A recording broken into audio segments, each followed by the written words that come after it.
I really do appreciate everything you've done. Thank you for the motion. You guys haven't voted on this yet, right? I would really like to encourage you to do so.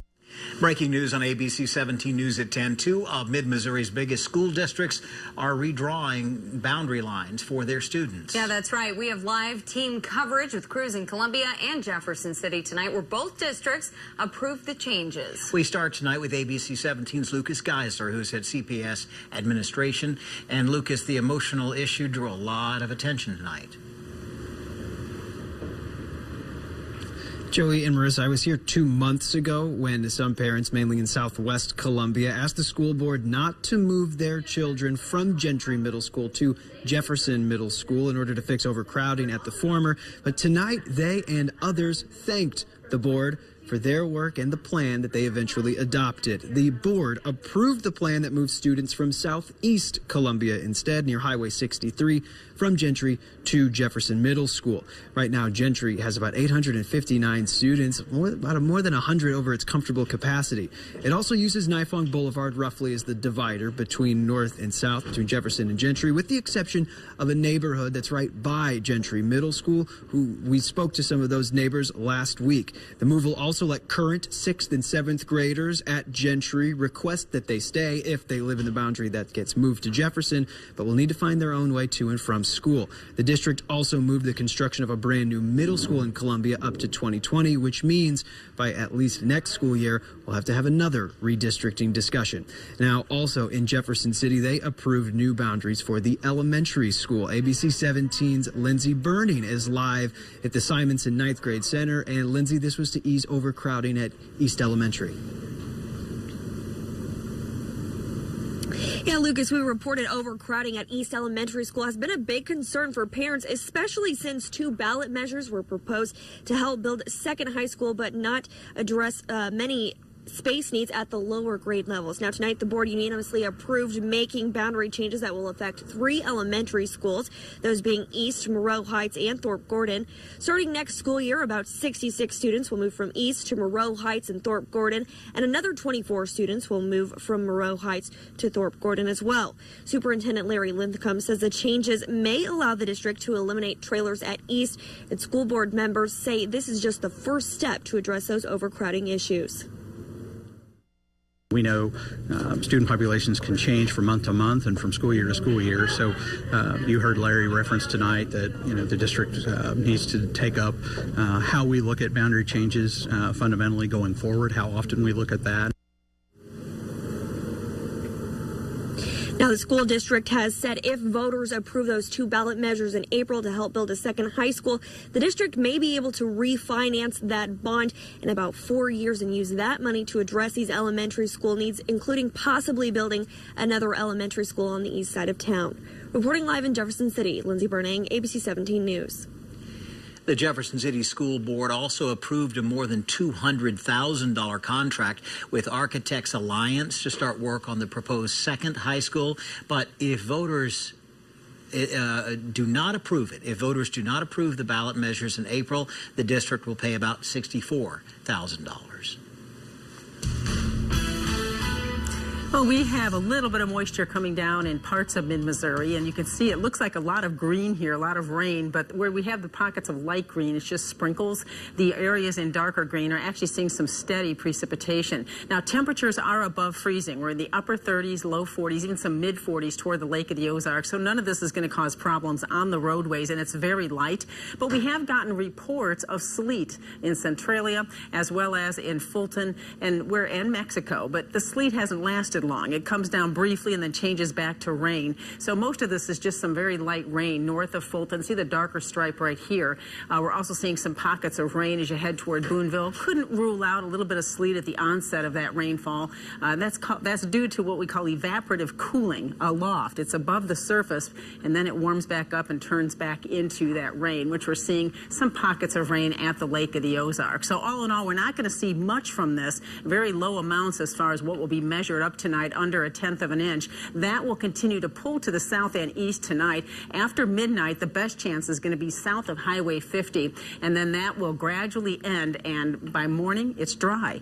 However, we'll still have some clouds around early. Those will clear out, and it looks like a nice day for your Valentine's Day. So it will be dry for the morning commute, as temperatures will start off close to 38 degrees, and as we go through the day, we'll see mostly sunny skies, temperatures reaching the low to mid-50s tomorrow, and the winds from the northwest will stay under 12 miles an hour. The next 7 days, we see a cool day Wednesday, and we warm up from Thursday through the weekend. We'll talk about the spring-like weather ahead coming up.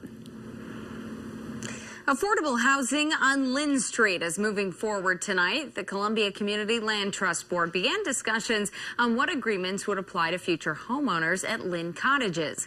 ABC 17's Deborah Kendrick was at the meeting tonight. Joins us now live in our newsroom. Deborah, this board is in the beginning stages. Marissa, the first meeting was held back in January, and tonight they have made steps forward in clarifying what ground lease agreements would mean for the new homeowners. Now, this all may be in the beginning stages, but the city has already started thinking ahead to 2018 and building more properties in central Columbia. Currently, the lot on Lynn Street near Oak Towers is just dirt, but by the fall of this year, it will soon be home to 4 new families. The city transferred 4 lots in central Columbia to the Land Trust Board and hopes to boost home ownership in central Columbia by allowing people to purchase more affordable housing, resulting in the homeowners to gain equity. According to board members, they have already gotten some traction. We've had a lot of great feedback from the neighborhood when we were out there with our contractor grading the lots. The board currently has 5 contractors that have already expressed interest in building the homes, but the process is still in the early stages. More details on who can buy the homes and what the term ground lease will entail are being worked out. While the board hopes to start construction by early summer of this year, the city has already looked ahead and proposed the idea of building more homes on 8th Street near Business Loop in 2018. Neighbors I spoke with today had mixed feelings. I mean, we're talking about mixing the new with the old.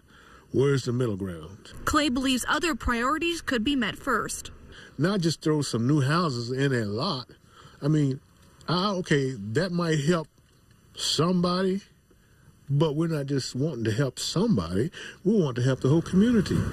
I'm told so far the only requirements would be based on their income, and they have to have their credit checked, and they have to qualify for a bank loan. Reporting live here in the newsroom, Deborah Kendrick, ABC 17 News.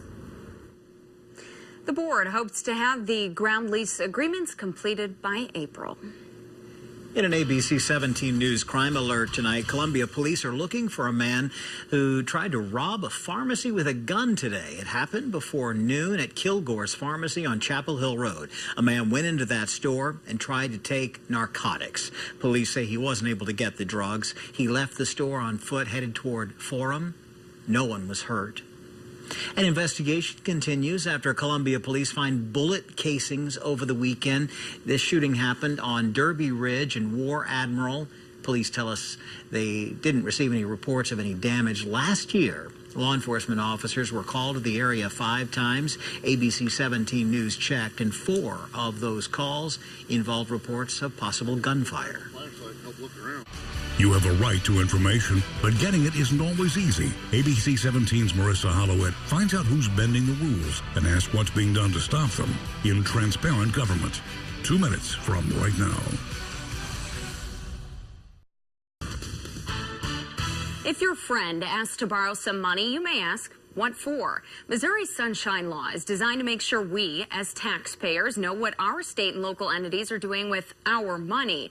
But is the law being followed and enforced? In this special report, I found your government may be shutting you out. They didn't want to turn these records over, so they were going to make it as burdensome as they possibly could on us. Daniel Coldy is the attorney for a group called Beagle Freedom Project. We're trying to identify lab animals that are being used in research that could be potentially adoptable. The group filed a records request with the University of Missouri asking for information about 179 cats and dogs it uses for research. The university responded asking for $82,000 in exchange for the information. I thought it had to be a mistake. That was what we first thought. We were like, no, there's the comma's in the wrong place. Because when we got the $82,000 back, we turned around and filed a lawsuit. The average citizen is probably getting shut out of their local government when they make these types of records requests. $82,000 is about 9 months of our state auditor Nicole Galloway's salary. It's her responsibility to act as watchdog, holding state and local agencies accountable, promoting transparency. That's my job, and I take it seriously. A few months ago, Galloway sent records requests at random to 309 state entities, mimicking the way an average citizen would send a request. And what we found was disappointing. Is there a problem with transparency across our state? Well, I would say that with a 30% compliance rate for our records request, that there is a problem with transparency and accountability. We know 30% would be equivalent to a big fat F, so I decided to send out a pop quiz of my own. I compiled a request and sent it off to 16 mid-Missouri schools, law enforcement departments, and city governments that all rely on taxpayer money. Each request was the exact same. I asked for all documents related to travel expenses for 2015 within their department. Under Sunshine Law, each request has to be acknowledged in 3 days. Each agency complied with this. The law also says the fees for a record can be waived if the information is in the public's interest. The law does say, though, that agencies can charge for research time as long as they use their lowest paid employee to get the job done. For my request, I got bills ranging anywhere from $0 to more than $7,000. That big bill was from Lincoln University, $429 from the Highway Patrol, $720 from the Cole County Commission. Hallsville Schools, City of Columbia, and Jefferson City, among a few others, sent the information over for no cost. I did follow up with every agency I didn't hear from a week ago to remind them about my request. The University of Missouri declined to create a report for me, but said it would provide me with a cost estimate. 55 days later, I still have not received that estimate. We also found instances in which government agencies were charging excessive fees for the public records. $60,294. That's what the Springfield Police Department wanted to charge me for 5 years of traffic crash data. $1,700? Well, that's what one Columbia resident was quoted for information about a new company coming to the city. More than $1,500. That's what Columbia Police wanted for information about heroin deaths and overdose calls. So the most common question thinking about Sunshine Law. The City of Columbia recently spent $12,000 on a software system in hopes of speeding up and organizing the records request process. At the end of the day, certainly we don't want to become involved in a lawsuit.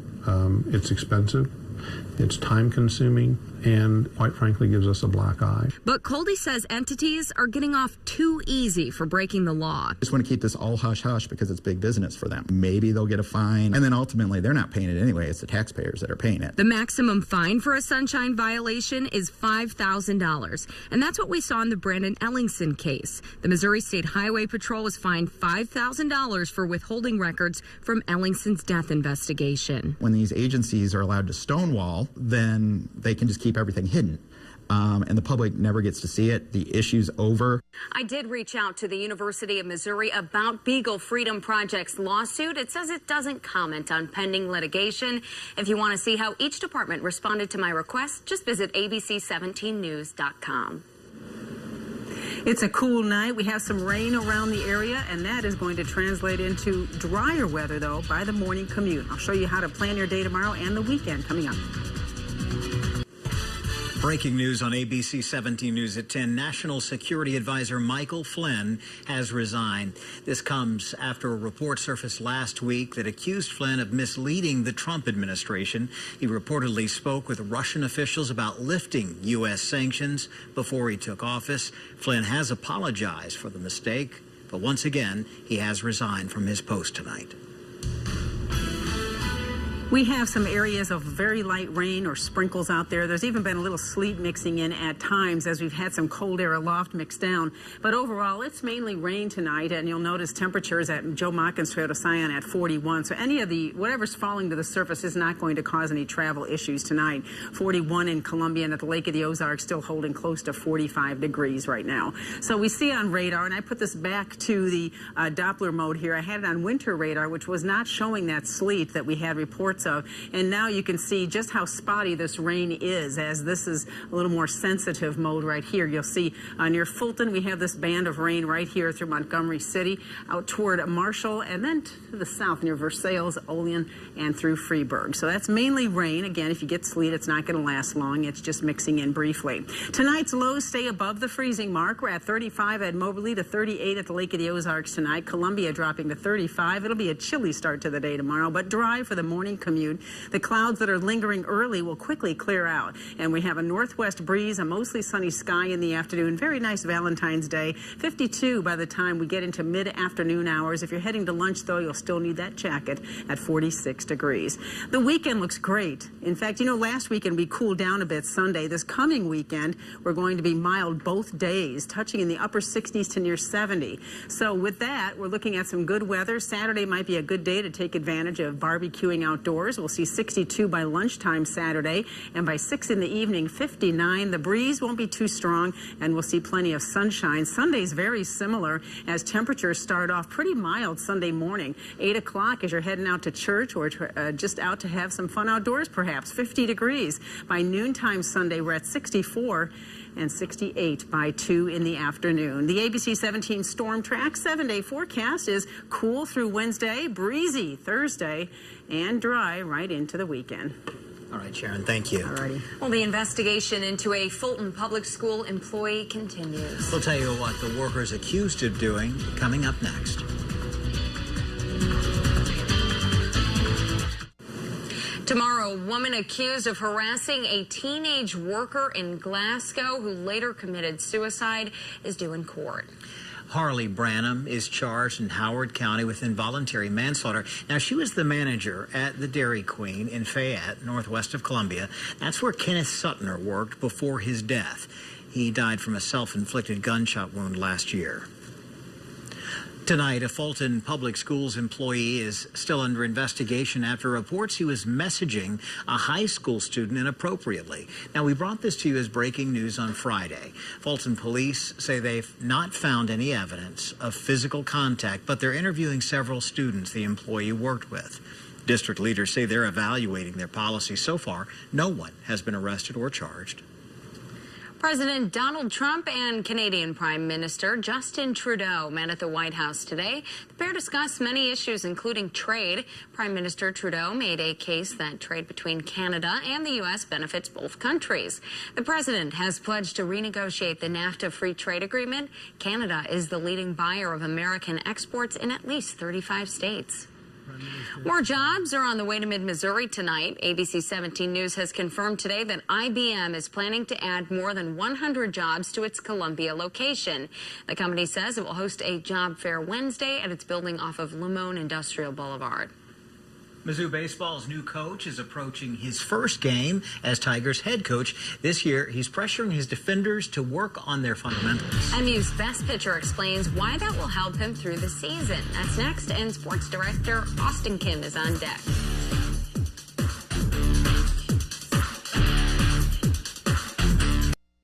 Sports Zone starts now, driven by Toyota. Steve Beezer's first game as Mizzou baseball coach is this weekend, and we could see Beezer's influence immediately. The new head coach is renowned for teaching fundamentals, and something that was the Tigers lacked last season. And that benefits pitchers like Tanner Houck. And while the MU righty can get a bunch of strikeouts, he can also pitch to contact. For a pitching staff with a lot of question marks, they may have to rely on their defense more. Houck says the defending has improved, and he hopes that will take the pressure off him when he heads to the mound. I tend to attack hitters, and I want them to swing at the first few pitches in at bat. If they do that, it obviously saves some bullets for later in the game. That's whenever you can kind of get put into the 7th, 8th, 9th inning of games. To the hardwood, Kim Anderson says he's finding more with less. 7 Tigers played more than 20 minutes in the win over Vanderbilt the other day. And that may be the rotation going forward, with Frankie Hughes and Reed Nicko getting limited time for the foreseeable future. The Tigers have been on a nice 3-game run lately, and Kim Anderson says this may be the key to continuing that success. You know, the 7 guys have been good about saying that when they get tired, then you can get them out and get them back in. And then The two guys that haven't played as many minutes, which I think have been probably Reed and Frankie, have been very, very good about going in and making contributions. On the women's side, Mizzou gets back in the win column after 2 straight road losses. The Cunningham sisters combined to score 40 points last night. Missouri only has 4 more games until the SEC tournament. That's only a limited amount of opportunities to make an impression on the NCAA tournament committee. Robin Piston says she is enjoying coaching this team this year. She says she loves the variety of personalities that she gets to coach this year. You know, it's interesting, the dynamics on our team, because we've got a group of girls that really are pretty deep thinkers. They like to have their coffee. They like to study. We've got a group of girls that are just kind of more free-spirited, don't take anything too seriously. And then we've got a couple people that are kind of in that Switzerland mode that are right in the middle. You know, but the most important thing is nobody changes their lane. Girls basketball tonight, St. Joseph Academy taking on Anna Rorvig and the state-ranked Hickman Cupies. In the fourth quarter, Cupies down 1. Nyjah White spins around her defender, lays it in, 45-44 Hickman. Later, a great give and go here from the Cubes. Danny Nichols off the feed from White, and the Cupies extend the lead. And then it's Nichols once again going to the hoop, and one. They can win 61-59. Quickly to the scoreboard. North Callaway girls basketball beats Mark Twain 75-55. And Kirksville, they fall to Fulton 46-43. And in boys basketball, Lynn Wildcats get a road win over Tuscumbia. But plenty of high school action going on tomorrow, including the big Rockbridge Hickman boys basketball game. Yeah, I can't wait for that. It's always one of my favorite traditions in mid-Missouri. Yeah, big rivalry there. I know. Thanks, Austin. Hey, Sharon has your bus stop forecast for Tuesday next.